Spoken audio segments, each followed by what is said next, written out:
Bonjour, ici Francine pour les carnets de Francine. Aujourd'hui, j'ai décidé de partager avec vous une interrogation que je me fais à chaque fois que je vois la publicité de IGA. T'as la femme, t'as le couple avec les enfants, puis t'as la femme qui est en train sur son portable de regarder quelle sorte de menu elle préfère, des burgers au poulet.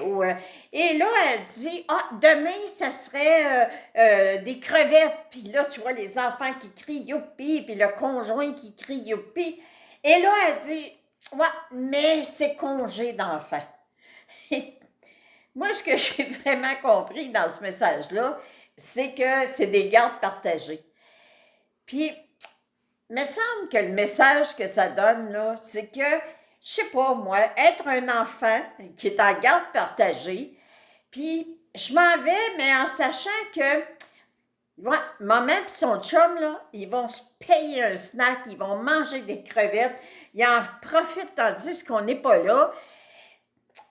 Il me semble que ça donne l'idée que il y a tout le temps, la garde partagée, là, il y a tout le temps une privation quelque part. Il y a tout le temps des émotions qui sont inutiles. Tu sais, il me semble que ça aurait pu être tout simplement de dire ah, vous n'êtes pas ici demain, mais je vais le faire quand vous allez revenir. Tu sais, il me semble que ça serait compris différemment.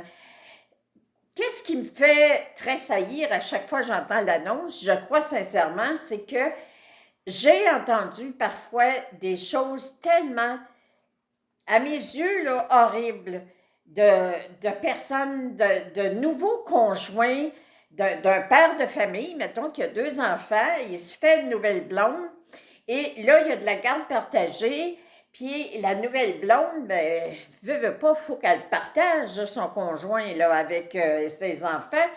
Puis si les enfants, à un moment donné, veulent pas quelque chose, c'est toujours... J'ai tellement entendu le chantage émotif. Regarde, si t'es pas content, bon, on va s'arranger que tu restes tout le temps chez ta mère. Puis si t'es pas content, là, ça va être comme ça. Puis ton père, il fait tout ce qu'il peut. Puis, et faire ressentir à l'enfant que, arrange-toi pour être heureux. Plie-toi à la nouvelle condition qu'on a à vivre, là. Puis c'est comme ça que ça fonctionne maintenant. Puis moi, je suis la blonde de ton père, que tu m'aimes pas, là, ben, regarde, c'est comme ça que ça va se passer, là, tu sais. Alors, faites attention. Tous ceux et celles, tu sais, il n'y a pas personne, il n'y a pas personne le jour où ils se sont mariés, qui se sont dit, ben moi, là, quand je vais me séparer, là, puis mes enfants, là, si on a de la garde partagée, ça va être dans l'amour. Puis, tu sais, il n'y a pas personne qui a désiré ça. Le jour où on a dit au pied de l'autel, oui, je veux me marier. Mais prenons le temps de réfléchir, puis de vivre les émotions aussi, puis de parler, de ce qui peut déranger l'enfant. Mais moi, je sais bien que, moi qui avais une blessure de rejet, si j'avais connu ça, cette situation-là de vivre dans des gardes partagées, une semaine chez mon père, une semaine chez ma mère, je me serais sentie tellement souvent coupable. Je me serais sentie, ah, mon père vient de se chicaner avec sa blonde, c'est à cause de moi, je suis pas gentille, puis je devrais me forcer, puis je devrais faire ci, puis j'aurais pas arrêté de vouloir me changer.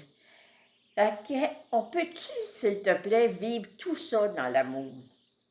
Moi, le jour où j'ai commencé à penser de me séparer, je me disais tout le temps, le jour où je vais partir, tout va se faire dans l'harmonie. Et je peux vous jurer, même mon fils dernièrement me disait, maman, tu as réussi ta séparation. Tout s'est fait dans l'amour.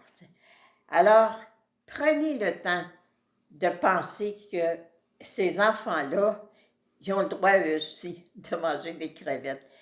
Il y avait Skip qui faisait un peu le même genre d'annonce, mais au moins il l'a enlevé maintenant.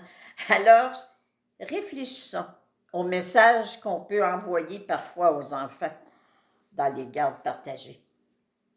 Montrons-leur qu'ils ont leur place sur la terre, puis c'est pas parce que l'amour n'est plus entre le père et la mère qu'il n'y a pas d'amour pour eux. Merci. Merci de me donner vos commentaires. Comment vous trouvez cette annonce-là? Je vous aime. Bonne fin de semaine. Bonne semaine à tous. Je vous aime.